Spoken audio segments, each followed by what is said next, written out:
शिशु संगोपन संस्था संचलित सविता रमेश फिरोदिया प्रशाला Ahmednagar welcomes you all. Dear students, today we are going to learn science subject of standard 7th. In that we are going to learn chapter number 13. The name of the chapter is changes, physical and chemical. बालमित्रांनो, आज आपण इयत्ता 7वी विषय विज्ञान यामधील 13वा धडा पाहणार आहोत. धड्याचे नाव आहे बदल, भौतिक व रासायनिक. Now see students, in this picture we see the different types of changes. In this picture, in first picture, milk convert into curd, ice melts and convert into water, seed convert into plant, water converts into vapors, then wood converts into and crackers. Here are the different changes. पहा मुलांनो, या चित्रांमध्ये वेगवेगळ्या प्रकारचे आपल्याला बदल होताना दिसत आहेत. दूध हे दही होत आहे, बर्फाचं पाणी होत आहे, बीचं रूपांतर वृक्षामध्ये होत आहे, पाण्याचं रूपांतर वाफेमध्ये होत आहे. अशाच प्रकारे खूप असे वस्तूंमध्ये बदल होत आहेत. Changes like the ripening of fruit or spoiling of milk occurs naturally. These are called natural changes. Here we can see the ripening of fruits and here we can see the spoiling of milk. These takes place naturally, so that these changes are called as natural changes. Natural changes म्हणजेच नैसर्गिक बदल. फळ पिकणे, दूध नासणे हे बदल निसर्गातच घडून येतात. त्यामुळे त्यांना नॅचरल रिसोर्सेस म्हणजेच नैसर्गिक बदल असे आपण म्हणतो. Many changes such as sharpening a pencil, here we can see, and baking bread, cooking food are useful to us, and these are therefore called useful changes. We sharp pencil, we bake the bread. These all changes are useful for us. So that is why these changes are called as useful changes. Useful changes म्हणजेच उपयुक्त बदल. पेन्सिलला टोक करणे आणि भाकरी भाजणे किंवा bread भाजणे अशा कितीतरी बदलांची उपयुक्तता आपल्याला असते. म्हणूनच त्यांना आपण युजफुल चेंजेस म्हणजेच उपयुक्त बदल असे म्हणतो. The changes that are not useful और changes that do us harm are called harmful changes. Harmful म्हणजेच हानिकारक, हानिकारक बदल. उपयुक्त नसणाऱ्या किंवा मानवास हानी पोहोचवणाऱ्या बदलांना आपण harmful changes म्हणजेच हानिकारक बदल असे म्हणतो. The duration of the bursting of a balloon is far shorter than that of the ripening of a fruit. Changes that takes place in a short period of time are called as quick or fast changes. Here we can see the bursting of a balloon. Fast or quick म्हणजेच शीघ्र, शीघ्र होणारे बदल. फुगा फुटण्याचा कालावधी हा फळ पिकण्याच्या कालावधीपेक्षा कितीतरी कमी आहे. जे बदल घडून येण्यासाठी कमी कालावधी लागतो त्यांनाच फास्ट और क्विक चेंजेस म्हणजेच शीघ्र होणारे बदल असे आपण म्हणतो. While changes that takes place over a long period of time are called slow changes. The example of slow changes is a ripening of fruit. काही बदल सावकाश गतीने होतात, त्यामुळे त्यांना स्लो चेंजेस म्हणजेच सावकाश बदल असे म्हणतात. उदाहरणार्थ फळांचे पिकणे. Melting some wax and obtaining the original solid wax again is something that we can do repeatedly. The changes that can occur in a forward and reverse direction again and again are called reversible changes. Here we can see the example of reversible changes. This is ice cream. On heating it converts into the milk. Again, when milk cooled down, it converts into the ice cream.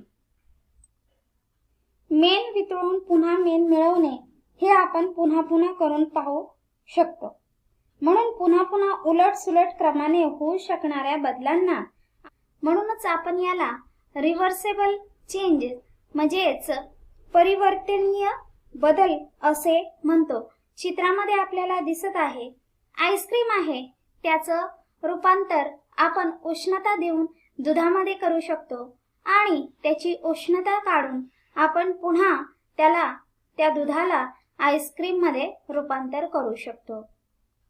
हे एक परिवर्तनीय बदल आहे.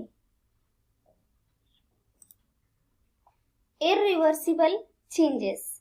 A ripe mango, however, cannot be transformed back into a raw mango.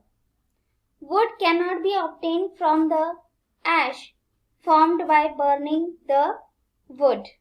Here we can see the wood is burning.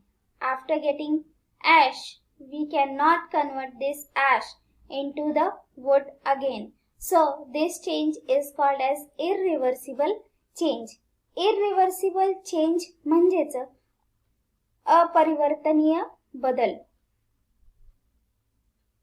पिकलेल्या आंब्याचे पुन्हा कैरीत रूपांतर होत नाही आणि लाकूड जाळले की राखेपासून पुन्हा आपल्याला लाकूड मिळू शकत नाही आणि या बदलालाच आपण अपरिवर्तनीय बदल म्हणजेच इररिव्हर्सिबल चेंज असे म्हणतो.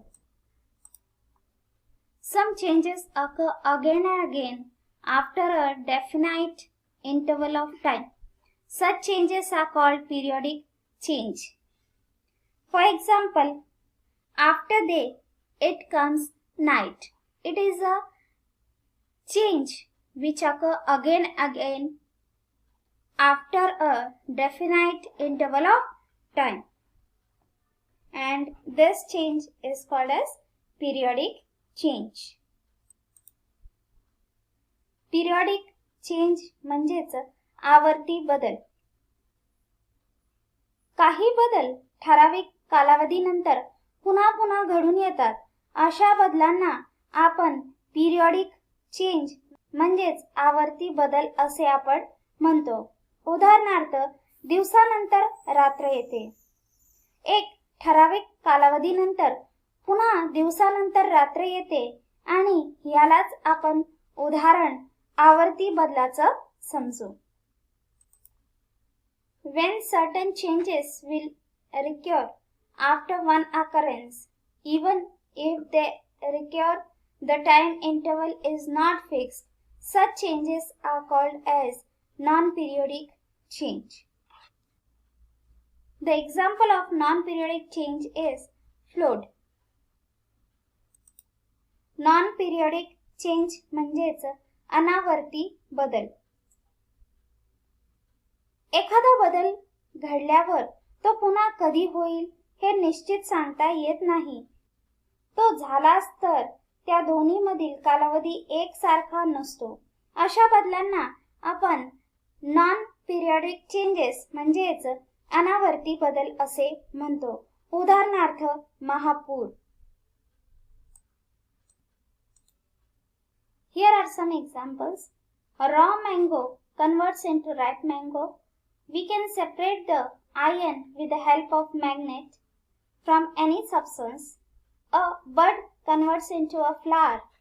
Pieces of ice converts into the water. These are some examples. कैरीचे रूपांतर आंब्यामध्ये होते. एखाद्या पदार्थामध्ये लोह असेल तर ते आपण चुंबकाने वेगळे करू शकतो. कळीचे रूपांतर फुलामध्ये होत असते. बर्फाच्या तुकड्यांचे रूपांतर पाण्यामध्ये होत असते. हे काही बदल आहेत की जे नैसर्गिकरित्या होत असते. या सर्व बदलांमध्ये काही बदल असे आहेत की जे पुन्हा आपण घडवू शकत नाही आणि काही बदल असे आहेत की जे आपण पुन्हा घडवून आणू शकत नाही. आंब्याची आपण पुन्हा कैरी करू शकत नाही. हे पदार्थ आपण पुन्हा मिसळू शकतो. फुलाचे रूपांतर आपण पुन्हा कळीमध्ये करू शकत नाही.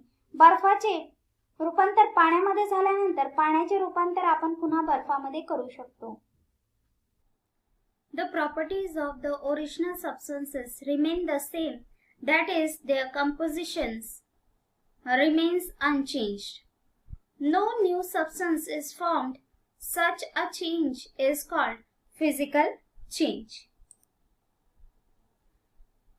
काही बदल घडताना मूळ पदार्थाचे गुणधर्म कंपोजिशन म्हणजे गुणधर्म आहे तसेच राहिले, म्हणजेच त्याचे संघटन कायम राहिले. कोणताही नवीन पदार्थ तयार झाला नाही. अशा बदलास आपण फिजिकल चेंज म्हणजेच भौतिक बदल असे आपण म्हणतो. The change due to which one substance is transferred into another substance having new and different properties is called a chemical change. Here we can see the chemical change of the substance. जे बदल घडल्याने मूळ पदार्थाचे रूपांतर नवीन व वेगळ्या गुणधर्माच्या पदार्थात होते, अशा बदलास आपण केमिकल रिॲक्शन म्हणजेच रासायनिक बदल असे म्हणतो. चित्रामध्ये आपल्याला दिसत आहे रासायनिक बदल.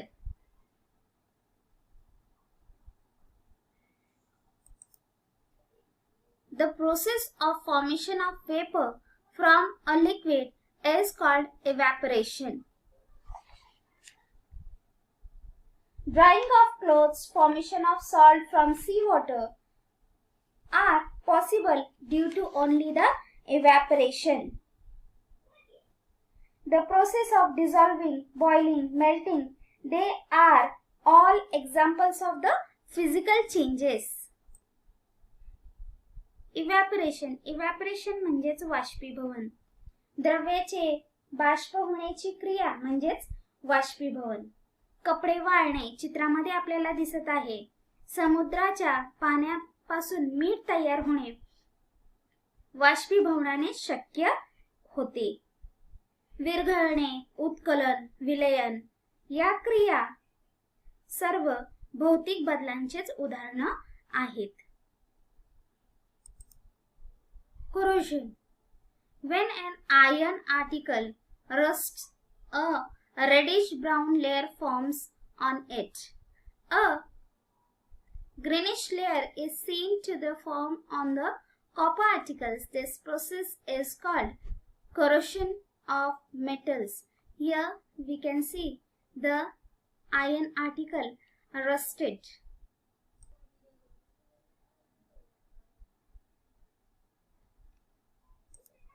Due to corrosion, things become weak. Corrosion is caused by oxygen, moisture vapors of chemicals in the air. Iron articles are given a thin coat of zinc to prevent corrosion.